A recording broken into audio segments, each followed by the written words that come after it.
OK, bonjour tout le monde. Je suis super contente parce qu'aujourd'hui je vais vous, raconter mon témoignage, à savoir mon témoignage ça veut dire quoi? Le jour où, où je me suis convertie, où j'ai laissé Jésus entrer dans ma vie. Comment est-ce que j'ai fait cette rencontre? Comment ça s'est produit? Comment je suis arrivée jusque-là? Heu, pour faire simple, du moins j'essayais de pas trop, blablater, mais bon, quand je commence à parler de Jésus, généralement, j'arrive pas trop à m'arrêter, donc désolée.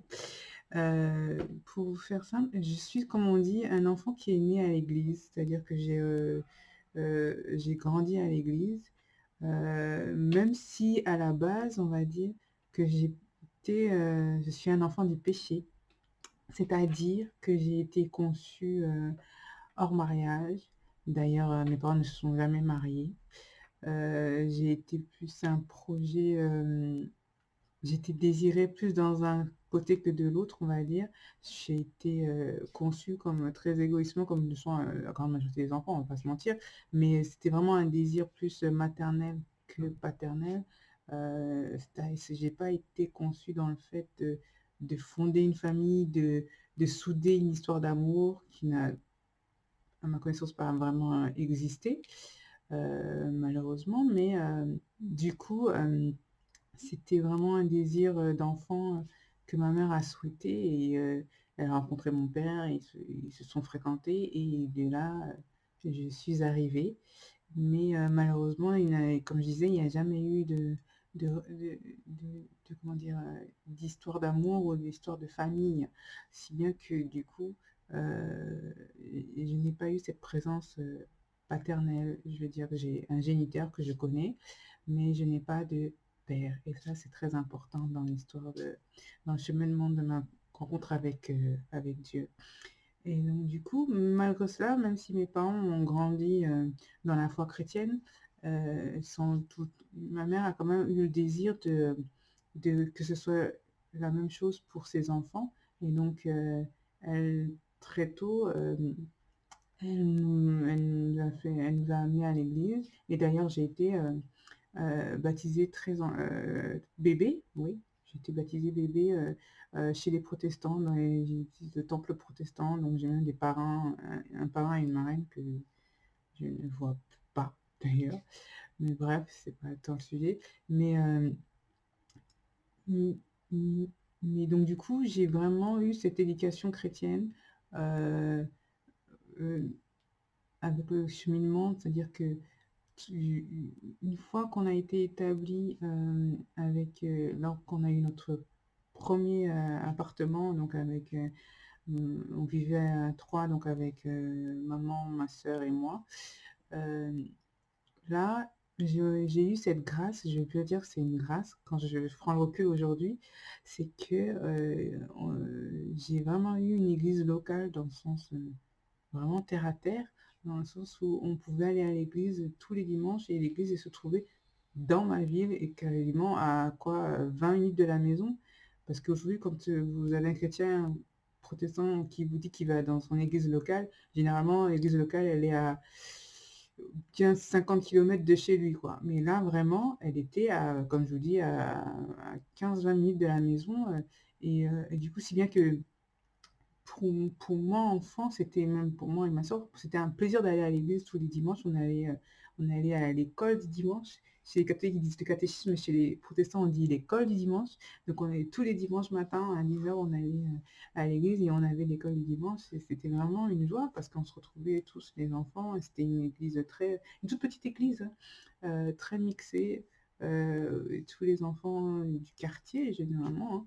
Et si bien le fait que ce soit une grâce, que ce soit une église locale, c'est dans le sens où même les jours où maman était, fatiguée ou elle était malade, et ben, moi et ma sœur, on pouvait quand même y aller à pied, qu'on avait juste à traverser la grande avenue, en suivant le bonhomme, hein, le passage piéton, et on arrivait à l'église. Et ça se passait très, très bien. Et c'est des très, très bons souvenirs. C'est vraiment, heu, comme je dis, c'est vraiment une grâce, quelque chose un bonheur de savoir que là, j'ai pu, avoir de la connaissance, des échanges, des partages. On pouvait parler de tout, poser toutes les questions enfant. Il y avait pas de tabou que dans mes souvenirs. C'est pas pouvoir idéaliser, mais vraiment on pourrait parler de plein de choses, et on jouait entre nous les enfants. même avec les moniteurs et monitrices du dimanche, c'était vraiment beau. On faisait la chorale, il y avait des spectacles, c'était vraiment, des moments de joie et je pense à Gilles là, c'est fou, que je salue s'il voit la vidéo un jour, mais c'était vraiment, des très beaux moments où, j'ai vraiment, senti, heu la présence de Dieu. Pourtant j'étais enfant et en plus j'ai été élevée, chez donc dans une église qu'on appelle ADD, donc c'est chez les mennonites. C'était l'église qui avait, c'est des protestants aussi toujours, heu, avec une autre, théologie, mais ça restait toujours, le Christ au centre et mais j'ai c'est vraiment des très, très bons souvenirs et mmh et en grandissant, quand je suis arrivée après l'adolescence, et surtout vers l'âge de quand tu deviens jeune adulte, c'est vers l'âge de 19 ans, 20 ans où, là, j'ai eu une période, mais vraiment très difficile. Ouf! C'est l'âge, pire qu'ingrat, mais là, j'étais dans une période, heu, vraiment j'étais plus que dépressive, c'est-à-dire que j'étais vraiment mal, dans un mal-être profond avec, tendance, suicidaire, avec, des amours de moi-même, je m'aimais pas, j'avais échec sur échec, heu, échec de la vie, échec scolaire, j'étais en échec scolaire alors que pour, quelqu'une qui, depuis l'enfance a toujours été, comment dire? Très bon élève, première de sa classe et ben là, arrivée en terminale, bah, ça fonctionne pas et tous les projets que je veux faire, ça ne fonctionne pas et j'ai personne pour pouvoir m'accompagner, pour pouvoir à qui parler donc j'étais, heu, centrée sur moi-même, c'est-à-dire que vraiment, repliée sur moi-même, triste, déprimée, suicidaire, anorexique, heu en conflit, avec ma mère donc c'était toujours, bah, parce qu'on était 2 générations, 2 univers qu'on se comprenait pas du tout donc c'était vraiment, la guerre perpétuelle, donc c'était la guerre, j'ai l'impression que personne ne m'aimait, personne ne pouvait me comprendre et donc du coup, tout ce que vous voulez faire, rien ne fonctionne et vos amis sont déjà dans d'autres, sphères parce que vous avancez pas et beaucoup de tristesse, beaucoup, beaucoup, je me rappelle vraiment beaucoup de tristesse, suicidaire avec tentative. Je me rappelle me retrouver dans la salle de bain en train de vouloir prendre tous les cachets qui étaient devant dans la boîte à pharmacie, mais ça marche pas et je me retrouve allongée par terre. Heu et puis j'ai eu un soir où vraiment j'étais en larmes et je n'allais plus à l'église aussi parce que j'étais en comme je dis, j'étais en conflit avec moi-même. J'étais vraiment, un conflit avec la vie, dans une transition de vie que je n'arrivais plus, je comprenais plus et je sais qu'un soir, j'étais vraiment, en larmes, en larmes. Un questionnement pourquoi et je sais pas, je me suis mis à genoux et j'ai commencé à pleurer et à invoquer Dieu, à vraiment lui demander pourquoi. Qu'est-ce qui se passait? Que j'avais besoin qui m'explique, qui j'avais je n'arrivais plus à rien, j'avais besoin qui me sauve quoi, qui m'aide, qui me donne la solution parce que vraiment j'avais tout essayé, du moins à cet âge-là, je sais plus, j'avais 20 ans, que je me rappelle bien. J'avais 20 ans, j'avais plus vous pensez que vous êtes au bout de votre vie en fait. C'est vraiment une période où c'est lourd et vous arrivez en fait avec, vous portez un gros sac qui est lourd avec tout dedans, toutes votre détresse, votre chagrin, votre douleur, tous vos questionnements, il y a personne, votre dépression, vos échecs. Le fardeau est lourd et humainement, c'est plus possible. J'arrivais plus à porter et je me rappelle vraiment avoir crié à Dieu en lui demandant: «Seigneur, franchement, il y a que toi, il faut que tu j'ai besoin que tu m'aides. J'ai besoin que tu m'aides» et je sais que je suis en larmes, je Je pleure, je suis vraiment à l'agonie, quoi. Et tout d'un coup, il y a comme une paix qui rentre à l'intérieur de moi. Je ne sais même pas comment vous expliquer ça. C'est comme un rafraîchissement qui me dit, mon enfant, mon enfant, je suis là, quoi. J'étais entendu. Et je sais que je suis allée me coucher et pour la première fois, j'ai dormi, j'étais apaisée. C'est un sentiment tellement agréable que j'arrive même pas à vous le décrire, mais c'est quelque chose de fort. Et je sais que quelques jours après, j'ai eu le désir de retourner à l'église, mais j'avais besoin de retrouver une église euh, où j'ai un peu plus de jeunes de mon âge, on va dire. Et je sais que je suis arrivée au culte. Et là, comme on dit, le pasteur prêche, donc il annonce, il prêche sur un message et après il fait un appel, c'est-à-dire il demande aux gens qui ont besoin qu'on prie pour eux de s'avancer. Et il y a des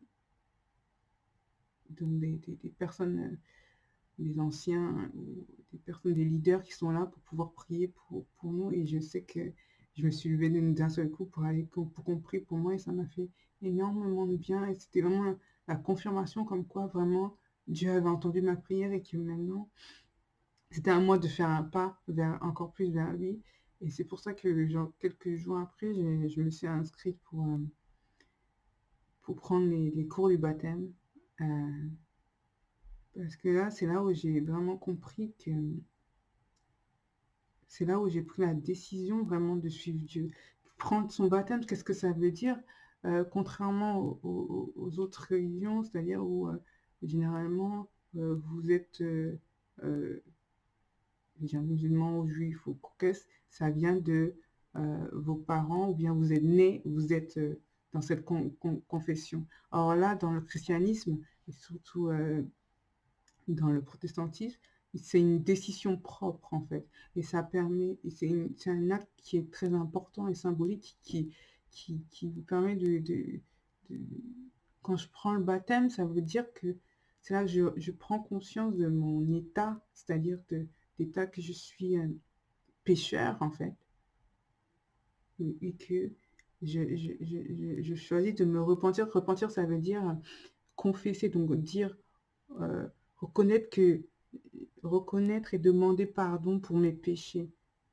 Et donc, prendre conscience que ce que j'ai pu faire avant de connaître Dieu, ce que j'ai pu dire, ce que j'ai pu penser, ne reflétait pas l'amour de Dieu. Et donc, je prends conscience de ça et je demande pardon à Dieu de façon à ce que vraiment il me redonne une nouvelle identité et afin que je puisse marcher dans, dans, dans, dans ses voies, quoi,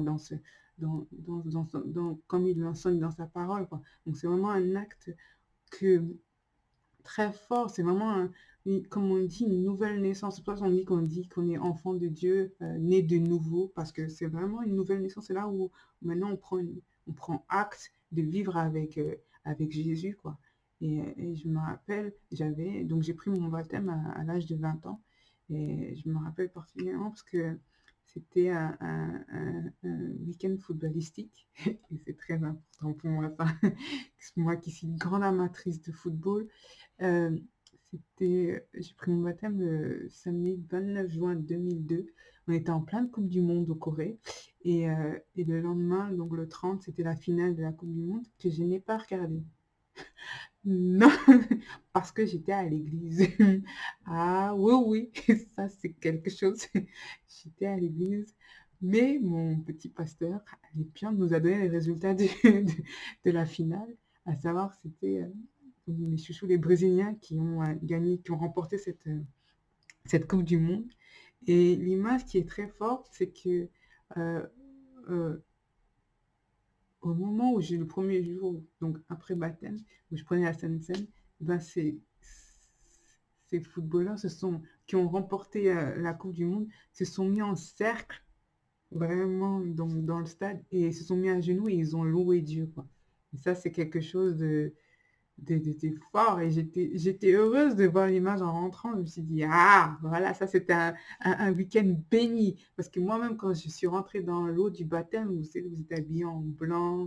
Ma mère avait fait un cabas blanc, parce que je me suis baptisée en même temps que ma sœur. J'ai réussi à l'influencer, du moins influencer.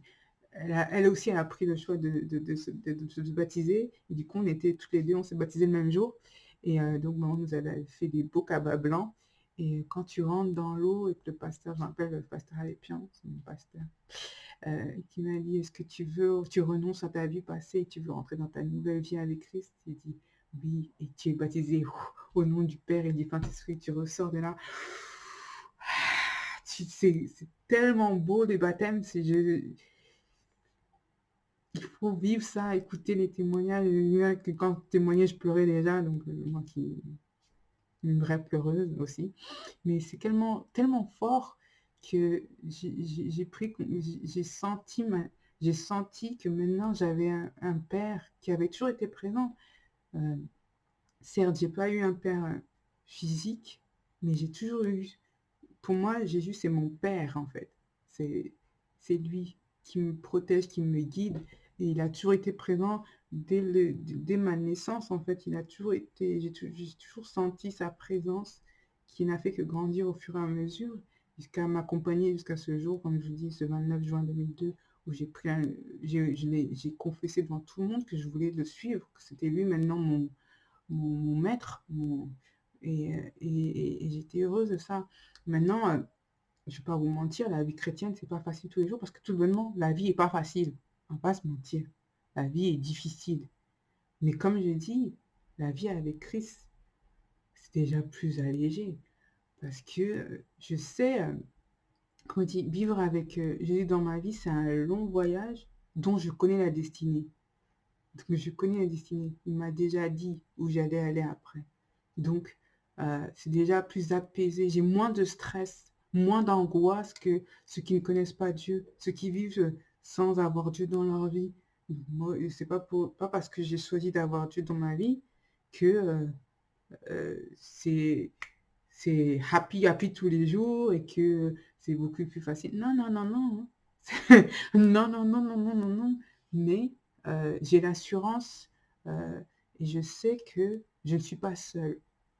Je sais que je ne suis pas seule parce que Dieu m'accompagne, il m'enseigne. En fait, tous les jours, j'apprends avec lui. Tous les jours, il me guide. Tous les jours, il m'explique quelque chose. Euh, et comme je dis, chaque matin, je suis contente de me réveiller et d'ouvrir les yeux en me disant merci Seigneur parce que tu m'as permis, tu m'as donné encore ce souffle de vie alors que d'autres sont partis cette nuit et toi, tu m'as encore donné ce souffle de vie et je suis encore en santé, surtout en cette période. Et c'est une grande grâce que tu me fais. Et même si euh, je ne vois pas le bout chaque jour, je sais en tout cas que tu es avec moi et que tu me guides. En fait, et que c'est toi que je veux suivre, quoi. C'est vraiment ça, quoi. Et c'est une joie. Et c'est pour ça que j'invite toutes les personnes à faire ce chemin-là parce que c'est tellement libérateur, c'est tellement apaisant, c'est tellement enrichissant que en fait, il y a rien à, vous avez rien à perdre, très sincèrement. Et puis c'est gratuit. Qu'est-ce qui est gratuit aujourd'hui? Qu'est-ce qui est gratuit? C'est gratuit. Et puis on a un Dieu tellement gentleman, c'est il nous laisse le libre arbitre de nos choix. Il nous laisse il nous force pas la main. Il est tout le temps là en disant ma fille, je suis là. Si tu as besoin de moi, je suis là. C'est tout ça. Ta décision, elle est à toi. Donc c'est vraiment, c'est tellement enrichissant et tellement apaisant que des fois, très égoïstement, j'ai envie de garder mon Jésus pour moi, mais je sais que beaucoup de personnes ont besoin de lui aujourd'hui. Beaucoup de personnes ont besoin de lui, donc c'est pour ça vraiment que je vous encourage à faire cette rencontre qui a sauvé ma vie. Parce que si j'avais pas Jésus dans ma vie aujourd'hui, je peux vous assurer que je serais plus de ce monde. Ça, c'est très clair. Euh, je ne serais plus je serais pas présente là, je n'existerais pas, très sincèrement, parce que avec tout ce que je vois, tout ce que j'ai pu vivre jusqu'à présent, et encore, je suis encore jeune, hein, non? Mais je sais que chaque jour est une victoire et c'est une victoire que j'ai avec Dieu. C'est une victoire que j'ai avec Jésus, mon Jésus, que je considère comme étant vraiment mon Père. Euh, pour Dieu, certains vont dire c'est mon ami, moi, non, mon Jésus, moi, c'est mon Père. C'est mon Père spirituel, c'est celui qui me guide, celui qui me protège, celui qui m'enseigne, celui qui me corrige quand je fais des bêtises, euh, mais avec toujours beaucoup d'amour et beaucoup de bienveillance, beaucoup de tendresse. Et pourtant, je suis une enfant des fois têtue, hein. Des fois, il doit bien rire, hein, quand il me voit agir, mais il est toujours présent. Même quand je chute, même quand je ne suis pas digne, il est toujours présent. Mais, comme je dis, c'est un amour. Donc, allez-y aussi.